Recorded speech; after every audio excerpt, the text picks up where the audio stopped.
Hey guys, welcome back. Today we're going to be dropping the transmission in the mini truck. I'm going to drop the transmission in the mini truck because I'm having a lot of problems with it. I just want to see kind of what's going on with it. I'm going to try to highlight the steps. I'm going to be honest with you, this is really hard to film. It's really dark under there. I can't really get a good view of the bell housing bolts, but I'll do my best and try to go through the steps I did. Now, before I started this, I made another video on how to remove the drive shaft. I'll link that up here somewhere, and you can go check that out first because you got to get that drive shaft out before you can even think about taking the transmission out. Now, this is a 5-speed manual. I believe it's an NV 1500 transmission, so it's a little bit easier to take out. One other thing I did before I removed this transmission was I removed the shifter. I'll link that video here also, so you can take a look at that. Highlight of the steps: number 1, remove the starter. Number 2, remove all the lines that attach to the transmission, fuel lines, electrical lines, unplug the connectors. Number 3, remove the cross member and the transmission mount.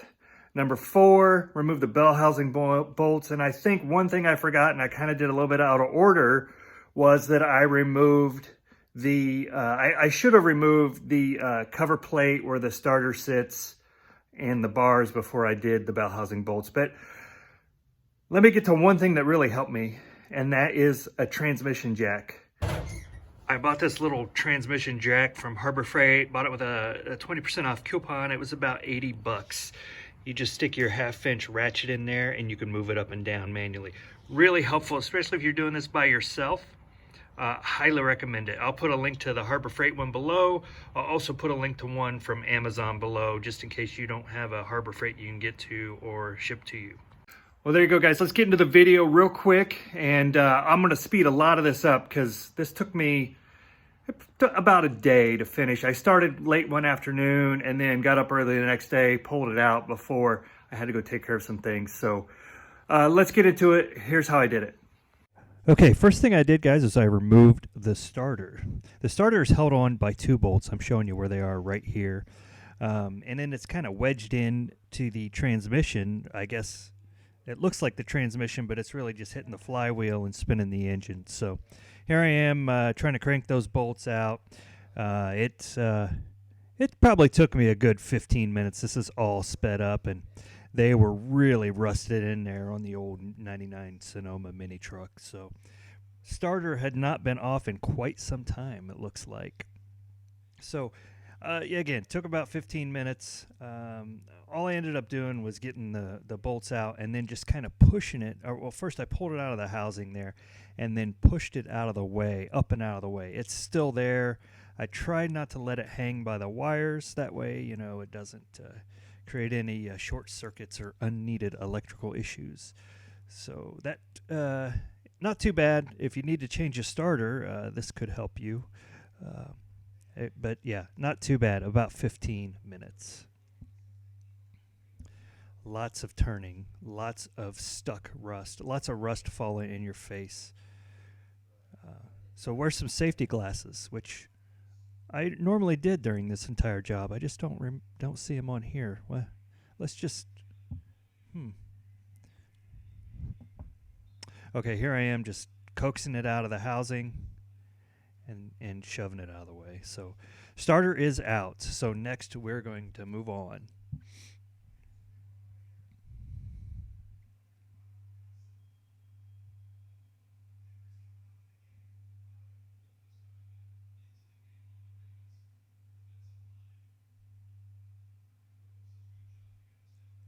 All right, guys, next we are going to remove all the lines that attach to the transmission.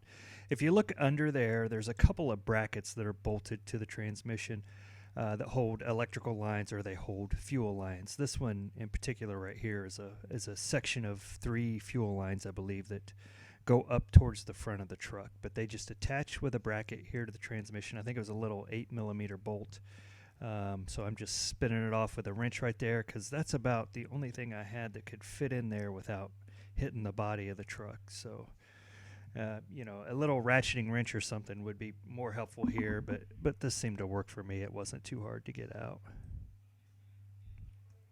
And then we're going to flip to the other side and undo all the connections. I know there's a speed sensor, there's a backup lamp sensor, another bracket. Looks like it's holding on some electrical wiring.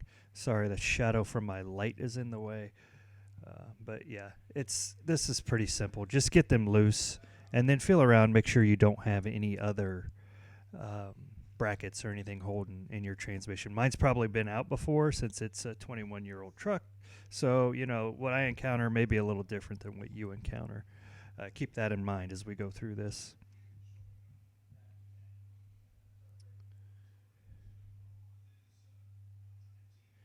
Okay, next thing I did is I drained the transmission fluid. And this is like a 17 millimeter hex, kind of like an Allen.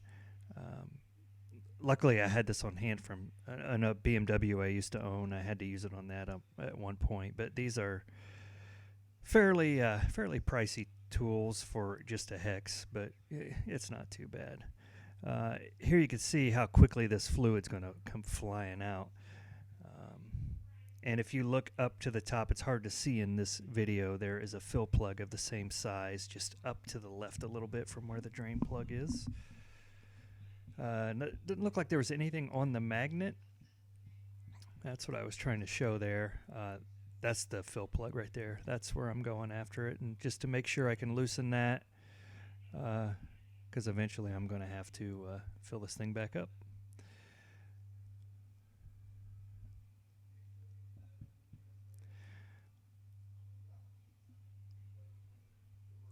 And again, just checking to make sure that one didn't have a magnet on it, and wanted to make sure I didn't have a bunch of metal shavings or anything anywhere.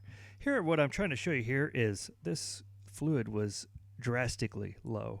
It's not even up to the 2-quart line.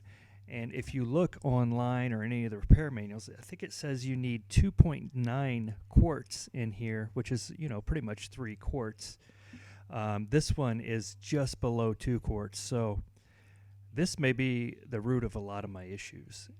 And here I'm trying to show you where the brass pieces, it looks like the gold specks, probably from the synchros grinding due to low fluid is my guess. We'll see. Okay, next is the cross member and the transmission mount. In the middle of the cross member, there is a big rubber mount on the back of the transmission, and it goes directly into the cross member, and you can get it via some hole there in the middle of the cross member. It's just one bolt.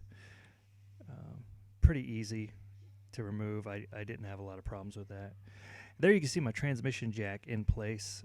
I put it up there just to kind of support the transmission so all the weight doesn't hit the motor mounts and start twisting them as I pull this off. These were a little more difficult. This is the driver's side where the cross member attaches to the frame. I think there were 2 bolts on this side. It took a little while to get these just because everything's so rusted. Just a lot of things rusted together on this truck, but you know, it's again not too bad. You just spray it you can spray it with some penetrating oil, you know, even a couple days beforehand would help quite a bit. Or if you had, you know, an impact wrench. Mine is on the fritz at the moment. I'm going to pick up a new air impact to help me do some of this stuff. So if you guys have a recommendation for a decent, budget-friendly air impact wrench, leave a comment and let me know. Definitely have plenty more to do. And as you can see, my camera is a little bit more blurry because I think I got some fluid on it as I was draining that fluid. But, you know, bear with me. There's not a lot of light under here, so it's kind of tough to see. And not only when you're filming, but when you're actually under there working, it's not the easiest to see. The way I did this is I had to put a wrench on top and use a socket on the bottom because the bolt runs through the cross member on this side. Excuse me. So, you know, reaching up there and holding it while I'm trying to turn the socket is it's not hard. It's just kind of an awkward way you got to hold your body in, especially if you're laying on the ground and you don't have a lift. A lift would make this so much simpler, I'm sure. But again, this probably took another 15, 20 minutes. Just enjoy the process, I guess. Don't get hung up in time. That's what I try to do. Just tackle it a little bit at a time. And I know not everybody's in that situation, right? I mean, this is a backup to a backup car for me, so and it's going to be my fun car, so I'm just enjoying it all the way. Want to learn as much as I can about this vehicle as possible, which I'm sure I'm going to have plenty of opportunities for.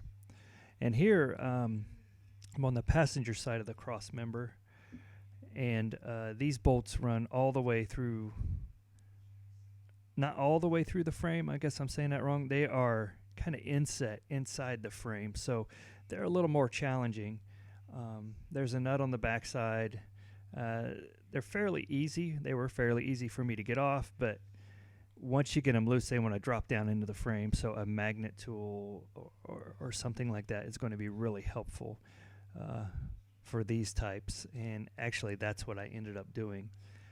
And hey, I have my safety glasses back on, and it's a good thing because later on you're going to see, if you pay enough attention, that magnet tool actually hits me right in the safety glasses. So fortunate I had those on.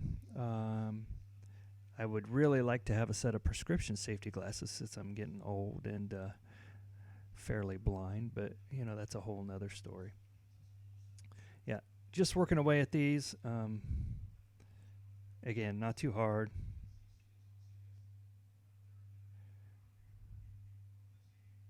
Just a little bit uncomfortable.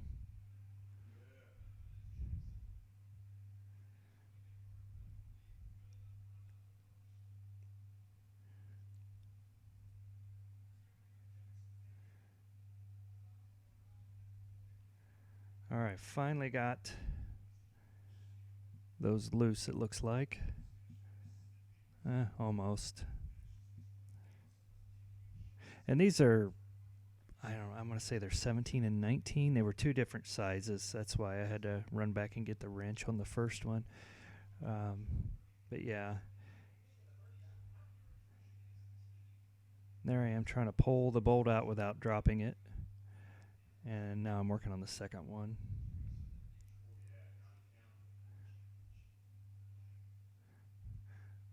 I will say one thing. You might want to get a mechanic's creeper or something if you're going to do this on the floor.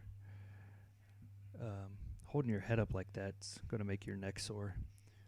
At least that's what everybody tells me. Yeah.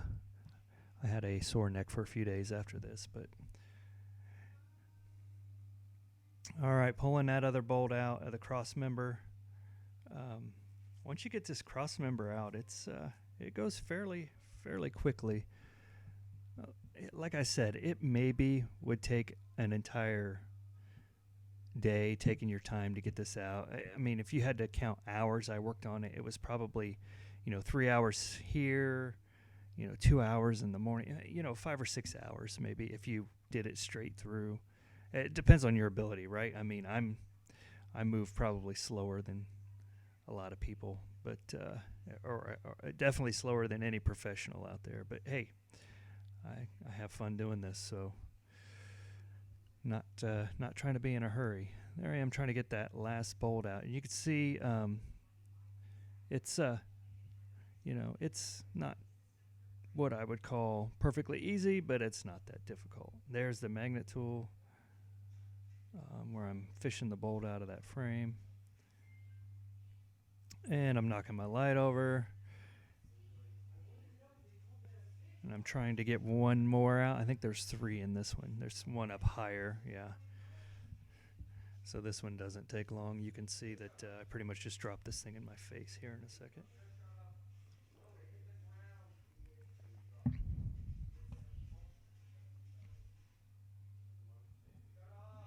But the cross member probably took just as long as about everything else. While we're watching this, I will say one thing. My exhaust I did take off before I did this.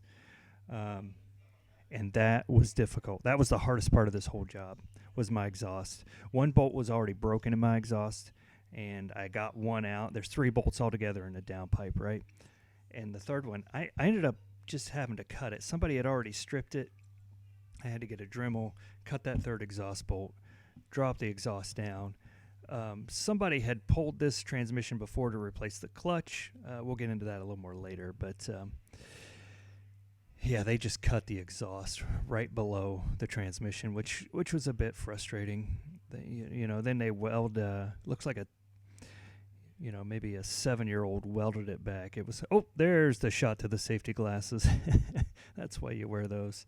But yeah, so I'm probably going to have some videos on repairing exhaust. We'll see. But yeah, there the cross members finally drop down, flip to the other side, and just pull it out. And I pull around back of the truck. It's not too bad. There's no holes. It's just kind of scaly rust. It's very solid. So we're gonna do some work to that. More videos on that. Next is this clutch line. It's hard to see in this shot here, but there is a white ring that goes around that clutch line, and if you take some screwdrivers and push in on that white ring all the way around, and you got to kind of get it in evenly, that's what removes it from its lock. So I probably worked 10 minutes on this, right? They do make a tool for this, but even other people I've watched do this, they say just use the screwdrivers. It's probably just as easy with the screwdrivers, but it looks like everybody kind of has some trouble with this quick connect.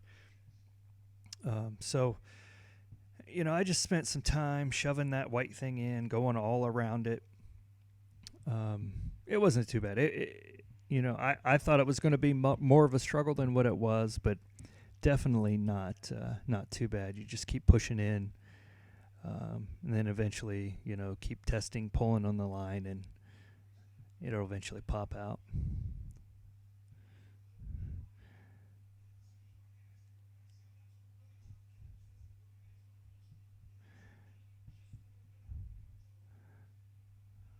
See, there I'm pushing on the front side of it, I guess, towards the engine. And I think that's what really got me to this point, and it was easy to pull out. So I give you a shot of what it looks like up there into the slave cylinder. I think here in a second, I think I might grab the camera and put it in there. We'll see. But this slave cylinder, I think, is definitely bad. I was trying to bleed the clutch at some point, and there's just fluid spilling out everywhere. So I don't know if it's just popped. But yeah, that's where it goes into the slave cylinder. The bleeder valve's right above it. That little silver thing where the wire's coming across. So next, I went ahead and I started removing the bell housing bolts, and this is going to be difficult for you guys to see. I just could not find a way to get some light up there with everything in the way. But I think these were 19 millimeter bolts, 18 or 19 millimeter bolts. I used a big long extension. And with some other pieces. I probably had over 3 foot of extension, close to 3 foot of socket extension. There I try to get some light in there just to show you where they are. It's still so hard to see. It was actually pretty easy to get those bell housing bolts off, believe it or not. I did, there's the fluid leaking from where I was trying to bleed the clutch, so you can see the slave cylinder is bad. I'm removing the plate and the bars that come across. I probably should have done that earlier. Realized I had forgotten to do that. But, with the transmission jack underneath it, it's okay. So I'm going to work to get those off. But back to my my slave cylinder story. I tried to bleed that clutch, and it was just... it was impossible to bleed. It just kept taking on bubbles. And then I looked down, and it's dripping out of the bell housing as I'm adding fluid. So definitely something wrong with that slave cylinder. The line was attached fine. It wasn't leaking from where the clutch line went in from the master cylinder, but it was leaking inside the bell housing, and it was definitely the brake fluid. So it was... getting this piece off, this wasn't too hard. And this is, I think they call it an inspection cover, and the bars that go across and connect back to the engine just to kind of give it some support for the front of the transmission. So 10 millimeter bolts for the cover. I think they were 13 for the bars, and you can just kind of slide the bars out of the way. I think I did loosen one of the bars, the driver's side bar, on the engine side, to get that bar out of the way, make sure it was out of the way. So, but I never did take it completely off. I just left it loosened and hanging there. So pretty easy. Once that cover comes out, it's time to back that transmission out. So it's, again, a lot easier than I thought it was going to be. It was, I would assume it would have been, after encountering what I encountered on that exhaust, I would have thought it would have been more difficult, but the exhaust was by far the hardest part. So, you know, if you can get your exhaust off, it's all downhill from there.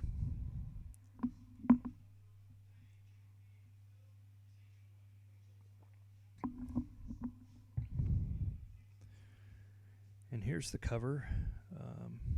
Just pulling out the last of those 10mm bolts. And here we go. Finally getting into where the transmission comes out. There's that cover coming off, which, you know, look at all the oil residue on that. And is that from the bell housing or is that from my rear main seal? I do have a leak at the top, maybe at that evap cover on this 2.2. I don't know. We're going to dig into it and see. That's one reason for taking the transmission out. Just check the rear main seal and make sure it's good.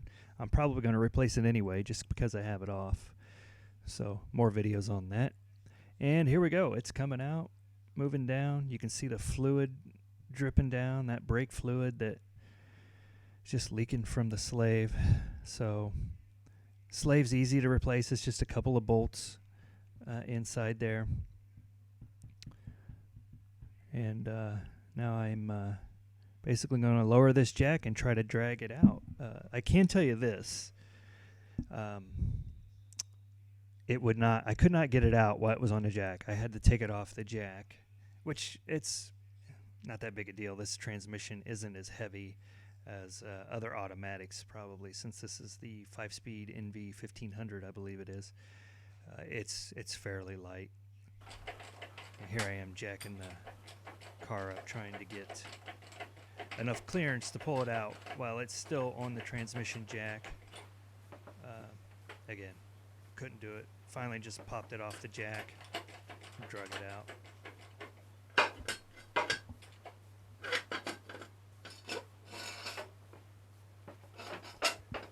Readjusting my jack stands, you know, since I'm raising it up pretty high.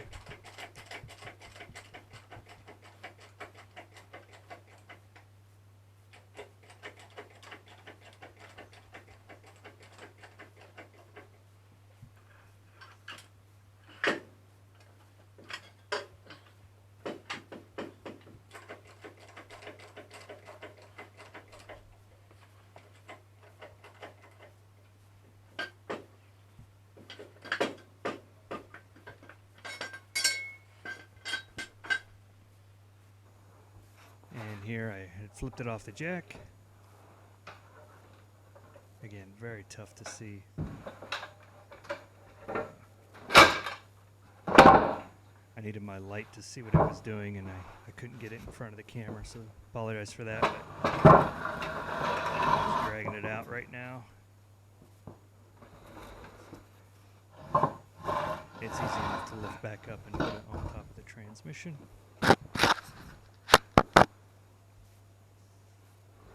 Gotta get that camera out of the way. Get this jack out. There you can see where the socket hooks on, the socket wrench hooks onto the jack. Make that pretty easy to move up and down.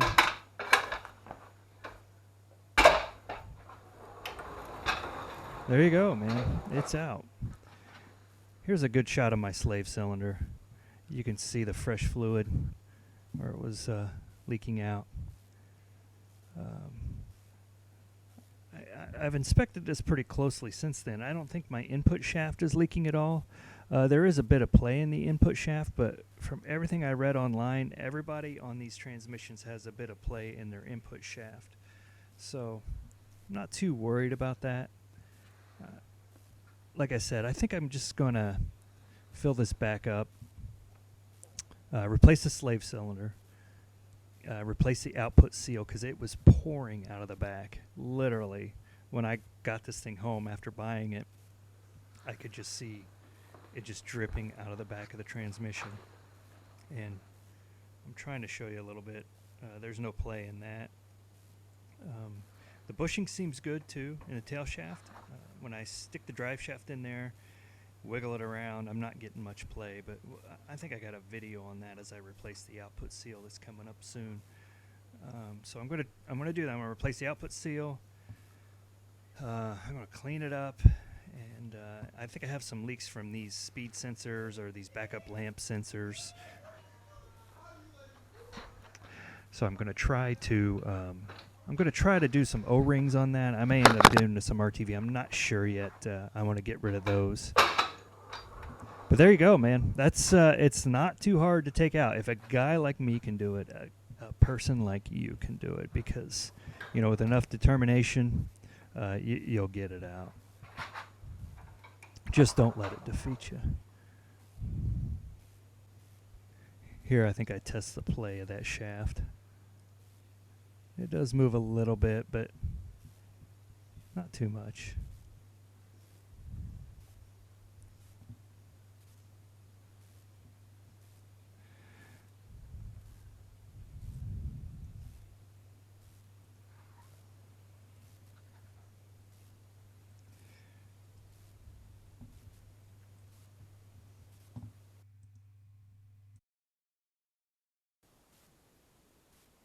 Hey, that's all we have for today, guys. That's how I removed my transmission. It actually was not as hard as I thought it would be. That is the first one that I have ever done by myself. I've had help on some other ones. Actually, I was kind of shocked at how easy this was. So again, I'm going to check into that slave cylinder. I'm going to check into that output tail shaft leak, which was basically pouring out. You could tell when I pulled my fluid out that, you know, I was at least a quart low, probably a little bit more. No wonder I had all kinds of crazy shifting issues. I think I'm going to try, replace the slave cylinder, replace the output seal, fill it back up with fluid, put this one back in, and see how it shifts. If it still has problems, worst case, I got to do this one more time and throw a used one in there, and then take this one and rebuild it. It wasn't that hard, so honestly, I'm not really that concerned about it. So I'm willing to give it a shot to see if that'll fix it. But that's all we have.